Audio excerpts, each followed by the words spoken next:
Bogus Shalarth ID प्रकरणामध्ये आणखी 2 जणांना अटक करण्यात आली आहे। एक आरोपी गोंदिया जिल्ह्यातील शिक्षक तर एक मुख्याध्यापक आहे। बोगस शालार्थ आयडी प्रकरणातील आरोपींची संख्या 20 वर गेली आहे। बनावट कागदपत्रांच्या आधारे मुख्याध्यापक पदास मान्यता दिलेली होती।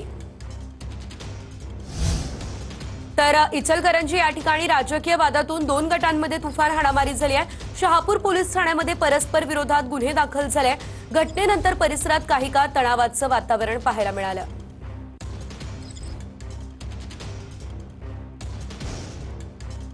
बातमी नाशिकमधून आहे। नाशिक जिल्हा रुग्णालय आवारात पोलिसांकडून वकिलाला मारहाण झाल्याचा आरोप आहे। जिल्हा न्यायालयाबाहेर वकील संघटनेकडून पोलिसांविरोधात निदर्शनं केली जात आहे। मारहाण करणाऱ्या पोलिसाला निलंबित करून तात्काळ अटक करण्याचीही मागणी केली जाते।